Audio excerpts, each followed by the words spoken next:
জয় মোহনবাগান সবাইকে। চলে এসেছি ম্যাচ প্রিভিউ নিয়ে মোহনবাগান এবং এফসি গোয়ার, যে ম্যাচটি অনুষ্ঠিত হতে চলেছে আগামীকাল গোয়ার ফতোরদা স্টেডিয়ামে বিকেল 5টা থেকে। অত্যন্ত একটি গুরুত্বপূর্ণ ম্যাচ হতে চলেছে। সকলেই জানি আমরা অবভিয়াসলি যে ফর্মে মোহনবাগান রয়েছে বা গোয়া অনেকটা পিছিয়ে গেছে, কারণ এবারে যদি আমরা পয়েন্ট টেবিলটা দেখি, যেটা দেখলে হয়তো বোঝা যাবে যে মোহনবাগানই বা ইস্টবেঙ্গল হাতে কিন্তু যেতে পারে এবারের আইএসএল ট্রফি। হ্যাঁ বন্ধুরা, আইএসএলে যেহেতু short period of time, second leg হবে না, ফার্স্ট লেগে ডিসিশান নিতে হবে, তো মোহনবাগানকে কিন্তু 4টি ম্যাচই অনেকটা গুরুত্বপূর্ণ হবে। তো চলে আসি স্ট্রেট কাট ম্যাচ প্রিভিউতে। মোহনবাগানের কোনটা উইকনেস আছে। মোহনবাগানের উইক পয়েন্টস যদি বলি, আছে তো বটেই, কারণ মোহনবাগান যখন অ্যাট্যাক যায় তখন কিন্তু ডিফেন্সিভ এবং মিডফিল্ডের মাঝে একটা গ্যাপ দেখা যায়, যে গ্যাপটার কিন্তু সাহায্য মানোনো মার্কাসের রোকার দল কতটা নিতে পারবে এটা দেখার আছে, কারণ তাদের কাছে কিন্তু ব্রাইসন ফার্নান্দেসের মতো প্লেয়ার আছে, যে ব্রাইসন হয়তো মোহনবাগানের নেক্সট মৌসুম জার্সিতে থাকলেও থাকতে পারে, আমরা দেখতে পারি তাকে, সেই ব্রাইসন আছে।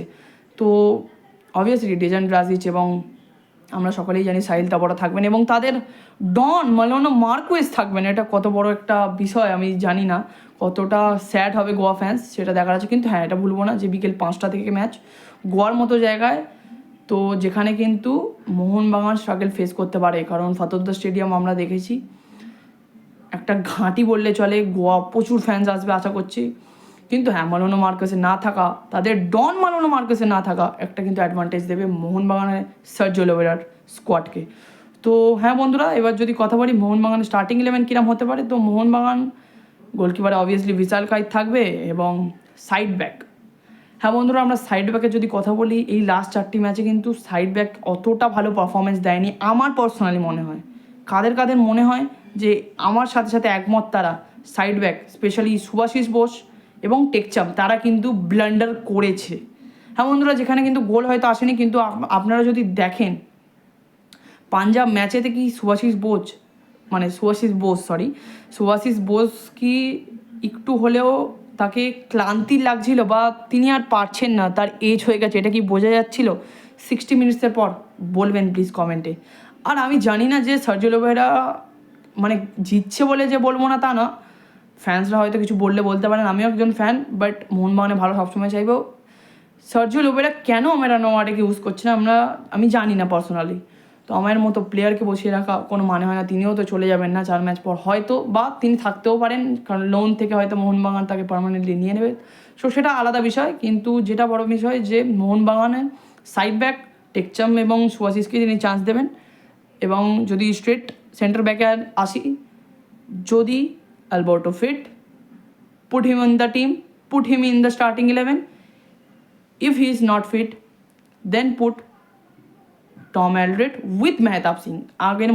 আগের ম্যাচে আমরা দেখেছি টম অ্যালড্রেড কি player. Absence of Alberto Rodriguez একটা বড় হেডলাইন ছিল, সেটা কিন্তু মোহনবাগান মিস করেনি, কারণ টম অ্যালড্রেড এবং মেহতাব সিং তো আনস্টপেবল খেলেছে। এবারে যদি আজকের ম্যাচে বা গতকালের ম্যাচে আগামীকালের ম্যাচে যদি মোহনবাগান দুটো ফরেন স্টপার নিয়ে নেবে, আমি বলবো একটা very bad decision from Sergio Lobera.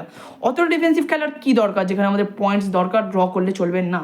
সেই ম্যাচে কিন্তু মোহনবাগানকে অ্যাটাকে যেতে হবে। এবং মেহতাব, যে ইন্ডিয়ার কিন্তু one of the best centre back, এখন হয়তো তার ফর্ম নেই, কিন্তু তিনি তার শেয়ারটা দিতে কিন্তু যে কোনো ম্যাচে পারেন। এবং মিডফিল্ডে যদি এবার আসি, আপুইয়া যদি ফিট থাকে তিনি, যদি না ফিট থাকে সাহাল, কারণ সাহাল কি করতে পারে আমরা সকলেই জানি, স্কিলফুল সাহাল।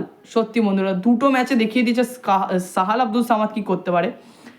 এবং আপুইয়া যদি ফিট থাকে, আপুইয়া উইথ অনিরুদ্ধ থাপা, সাহালকে চান্স দেওয়া উচিত নয় আমি বলবো, কারণ মোহনবাগান কিন্তু যদি দুটো ফরেন সেন্টার ব্যাকে যায়, তখন কিন্তু সাহালের সাথে আপুইয়াকে দিতে পারে, অনিরুদ্ধকে বসাতে পারে, বা অনিরুদ্ধের সাথে যদি আপুইয়া একটুও না ফিট থাকে, হালকা থাকে, তাহলে কিন্তু অনিরুদ্ধের সাথে সাহালকে খেলাতে পারে। কিন্তু আমি বলবো, যদি সেন্টার ব্যাক ফরেন দুজনেই না খেলে, টম অ্যালবার্টো না খেলে, তাহলে কিন্তু ডোন্ট টেক দ্যাট রিস্ক, কারণ মিডফিল্ডে একজন কিন্তু ওপরে যায়, আপুইয়া অনিরুদ্ধ থাপা বোঝা যায় না কখন কে ওভারল্যাপিং করছে, দুজনেই কিন্তু টিমের অ্যাটাকেও হেল্প করে, ডিফেন্সও হেল্প করে, তো একজন ব্লকার হিসেবে থেকে যায়, কোন ম্যাচে কেউ ধরতে পারে না। তো এটাই মোহনবাগানের অ্যাডভান্টেজ, অনিরুদ্ধ থাপা আপুইয়া থাকার কারণে তাদের যে জুটিটা বেঁধেছে সত্যি আনস্টপেবল। আমি বলবো সাহালকে চান্স দেওয়া উচিত নয় ফার্স্ট হাফে।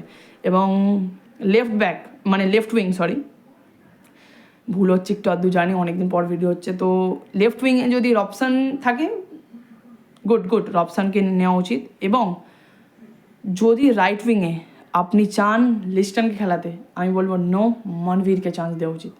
হ্যাঁ বন্ধুরা, আমি যদি বলেন তাহলে আমি বলবো নাম্বার 10 পজিশনটায় দিমিত্রিয়াস পেত্রাস যেহেতু খেলছে না, তাহলে কেন আমি ইউজ করবো না রবসানকে? কেন রবসানকে ইউজ করা হবে না নাম্বার 10 পজিশনে? আমি বলবো নাম্বার 10 পজিশনে রবসান, লেফট উইংয়ে লিস্টন, রাইট উইংয়ে সাহাল। হ্যাঁ বন্ধুরা, মনভীর বা সাহাল এদের দুজনের মধ্যে একজনকে দেখতে চাই। সাহালকে দেখলে তো খুব খুশি হবো, এবং মনভীর থাকলেও আরও খুশি, নো প্রবলেম, দুজনেই ওকে। এবং আফ্রান্ডে জেমি ম্যাকলারেন। হ্যাঁ বন্ধুরা, এইটাই আমার স্কোয়াড থাকবে। আপনারা কারা এগ্রি করছেন প্লিজ কমেন্টে বলবেন। এবং এখন যে ব্ল্যান্ডার, মানে আমি ব্ল্যান্ডারগুলো করছি এগুলোর জন্য সরি হ্যাঁ বন্ধুরা, কারণ অনেকদিন পর ভিডিও করছি, বুঝতে পারছেন। প্লিজ সাবস্ক্রাইব করবেন, সাপোর্ট করবেন আমায়। তো নেক্সট যেটা বলবো যে মোহনবাগান কোনটা অ্যাডভান্টেজ আমি তো সকলেই জানি, তিনটে বিগ ফ্যাক্টরস।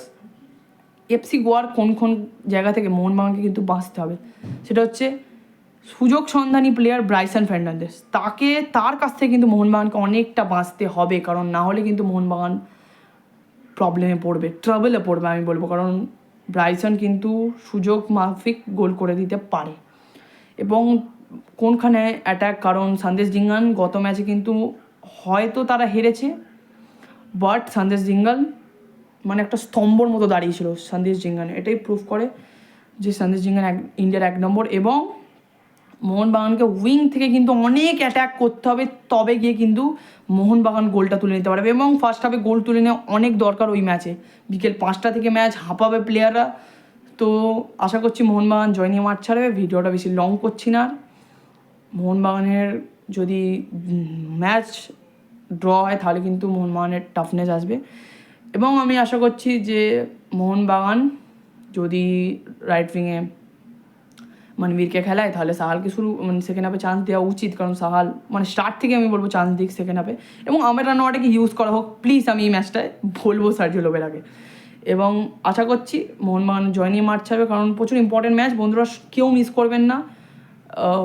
ঘরে বসে দেখছি এই ম্যাচটা অ্যাওয়ে বলে, এবং নেক্সট ম্যাচগুলো অবভিয়াসলি যাবো স্টেডিয়ামে, খুব ভালোভাবে সাপোর্ট করবো। তো হোপ ফর দ্য বেস্ট, জয় মোহনবাগান সবাইকে। মোহনবাগান জয় নিয়ে মাঠ ছাড়বে এবং আমরা আবার ওই 1 নম্বর পজিশনটায় নিয়ে নেবো, ওদের দেখিয়ে দেবো এরমভাবে দেখতে হবে আমাদের, আমরা ওপরে ছিলাম, আছি, থাকবো। এবং অনেকটা অ্যাহেড বেরিয়ে যাওয়ার রেসটা, লিগ জয়ের রেসটা আমরা এগিয়ে যাব। তো হোপ ফর দ্য বেস্ট, জয় মোহনবাগান। কালকে ফতোরদা থেকে 3 পয়েন্ট নিয়ে মাঠ ছাড়ছি। জয় মোহনবাগান।